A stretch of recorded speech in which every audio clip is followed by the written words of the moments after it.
He wonders if Suzuko found the scent, and if it was not on that pervert Jen, but he realizes that it wouldn't be it, making him wonder just who they are. Then he saw Mickey, making him remember seeing that person's back and wonders if it was Hayashi Mickey while the people controlling the dolls were around Mickey. He hides his face, knowing that he should avoid people who know him as much as possible. But Suzuko waves to someone, and Doll smiles, then waves back at Suzuko. She points at someone and tells him to look over there, to which he does, and tells Suzuko that there is nothing there, making Suzuko ask him if he can't see it, to which he replies, yes.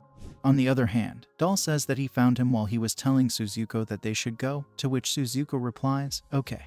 He asks Akatsu what kind of dungeon is the one that is about to be advanced, and Akatsu replies that only the cooperative has the particulars. A moment later, Satoru introduced himself to all job holders, stating that he was Mayor Fujinami of Getsuren City.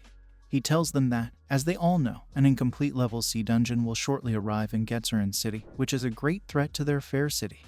Therefore, in order to prevent it from becoming a level B dungeon, the city has prepared a generous reward, as well as a slot for training with the cooperative.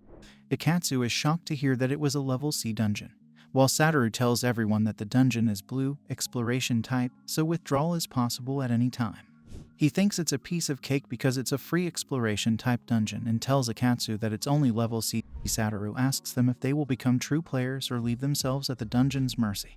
Then, Satoru calls the courageous job holders to ask how they will respond. Later, the system welcomes them to level C Fairytale Kingdom, and one of the men asks Akatsu if it isn't different than usual. Akatsu replies that it is a level C, after all, and orders everyone to be on guard and not let any suspicious movements go unnoticed.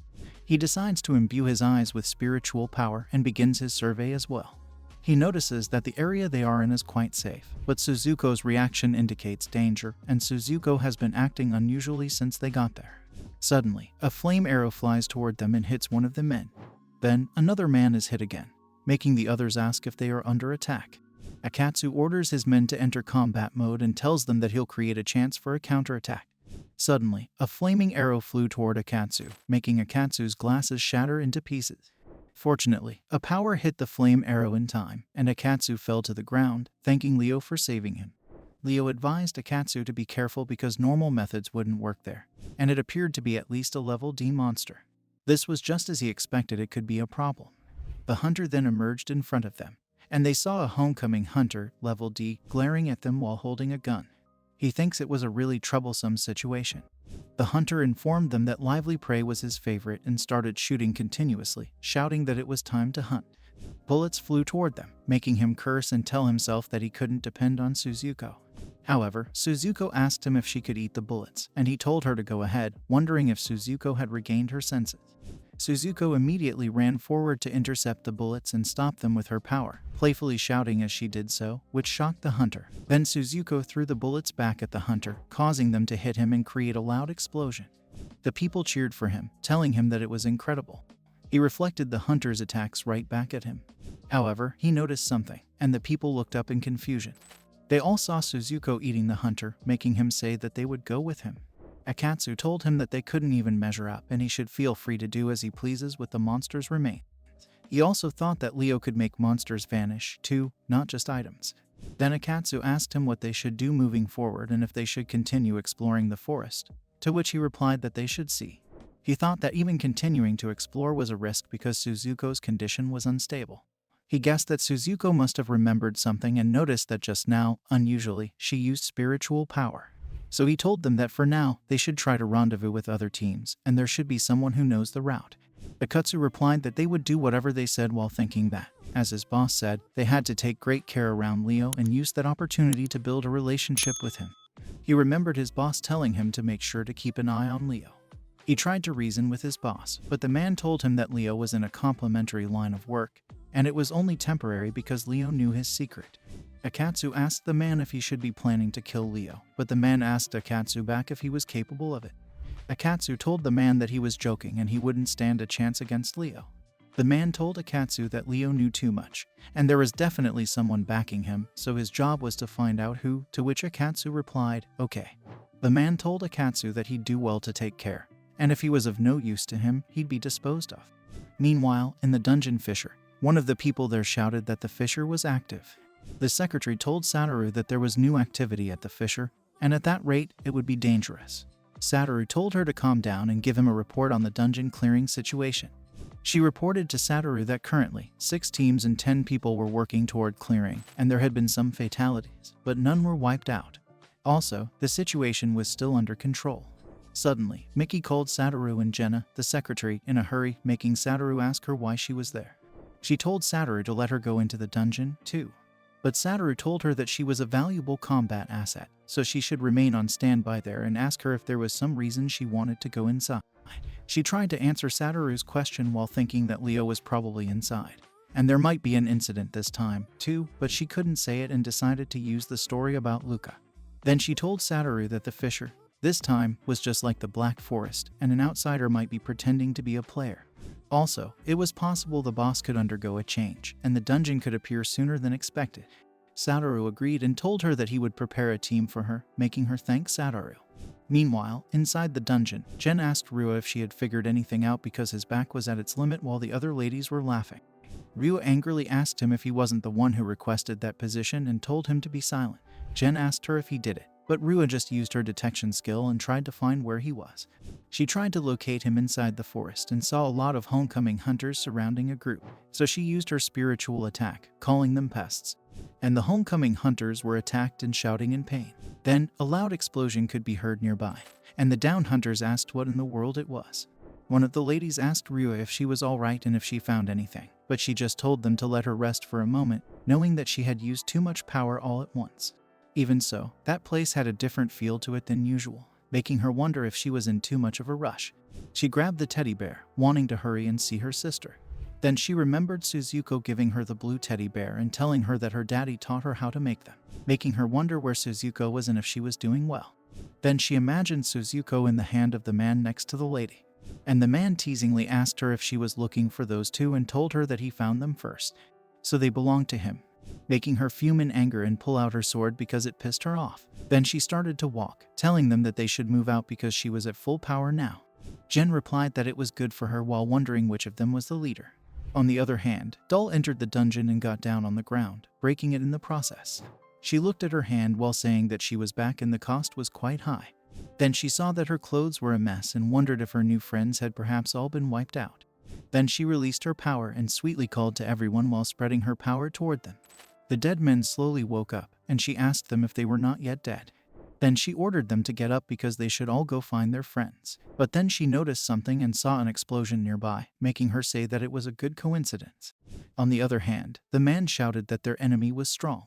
Suddenly, homecoming hunters appeared, and one of them told the men that it was time for a delightful hunt.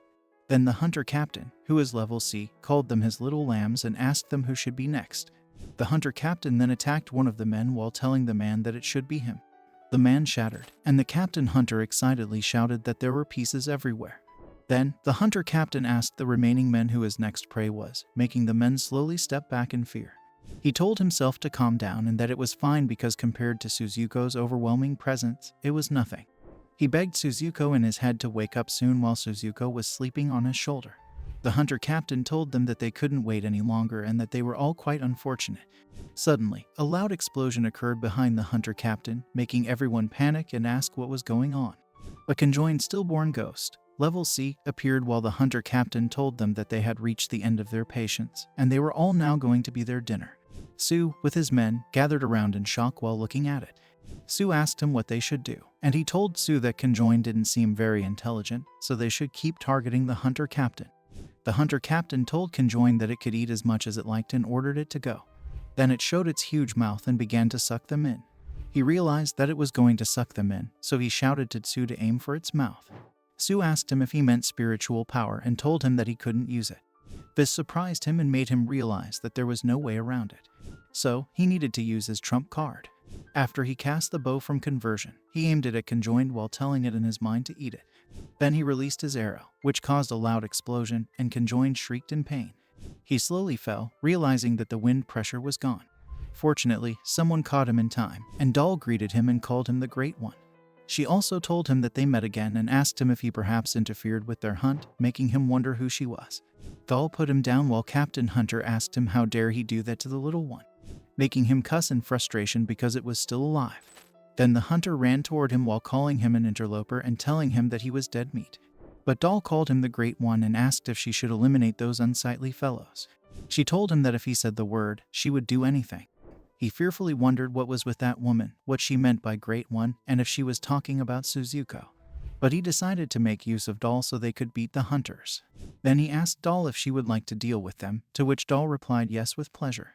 Then she introduced herself to him and asked if he knew that she was a member of the Apparition Association. She told him that she hoped they would get along. Then she snapped her fingers, and the people she controlled appeared behind her. The people with swords pierced through their bodies faced the hunters. One of the men grabbed the sword, pierced it into his chest, and pulled it out. He introduced himself to Doll as Lieutenant Sugai of the Firing Hammer Forward Squadron and asked Doll how they may assist her. She called them her friends and sweetly told them to take care of those fellows, to which Sugai replied yes, as she wished. Then, the people rushed toward the hunters to attack. The hunter captain ordered the other hunters to beat them back. The people jumped toward the hunters, and one of them slashed one of the hunters in half. Meanwhile, outside the dungeon, Satoru, who was looking at the dungeon gate, thought that Mickey had gone into the dungeon too and that it would be good if that turned the situation around. But suddenly, he panickedly ran toward him and shouted, telling him that there was grave news, which meant very bad news. He asked her why she was so flustered, and she replied that it was the players who had been registered as dead.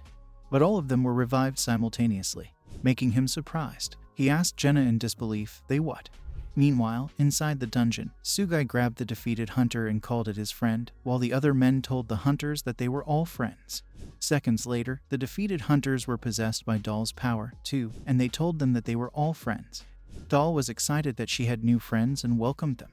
He asked her if those guys were alive, and she replied that they were alive because they were friends after all, making him a worldly reply that he understood, noticing that Doll was more dangerous than Suzuko.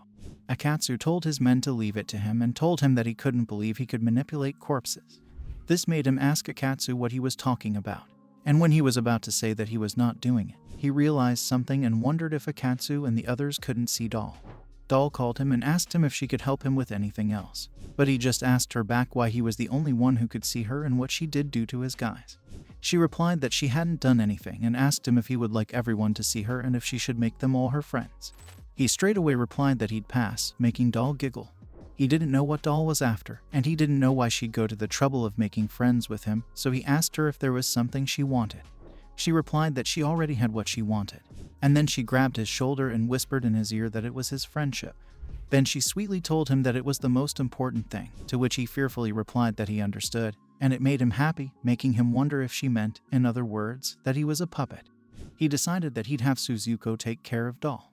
Then Suzuko yawned and told him that her tummy was full, making him tell Suzuko that she was awake. But then Suzuko saw Doll, and when Doll said hi to her, she waved her back. Suzuko told him to look at Doll because Doll said hi again, which he didn't expect.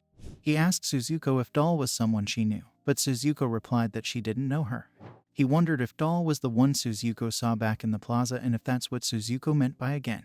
He remembered that he couldn't see Doll back then, making him wonder why he could see Doll now. But then Akatsu asked him what they should do now and if they should head on toward the fortress. He knows that Suzuko's condition is still unstable, but he is not worried about his safety. However, he is concerned that the company men could get wiped out. He remembers that, according to rumors, there are 4 knights in a fairytale castle and they are supposed to be quite strong. So, if the hunters outside are that strong, then the knights must be even stronger.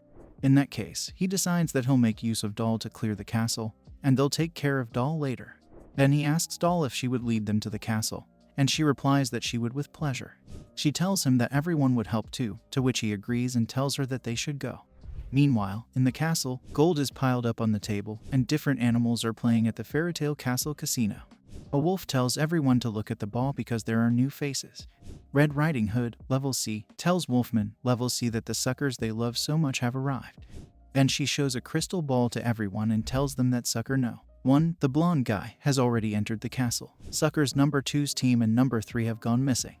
To which Wolfman tells everyone that they have probably been done by the hunters. But then Red Girl tells them that they have Sucker number 5 and the one to watch today, Sucker number 4. Wolfman tells everyone that they should place a bet on whether or not Leo makes it all the way there, and anyone who wins gets rights to the human team. Also, whoever has the most wins gets Leo's brain, so they should come and bet on their favorite suckers. Well, guys, that's the end of the video. If you like this video, comment in the comment section. Also, subscribe to the channel, hit the bell, and like the video. Thank you for watching, and see you next time again.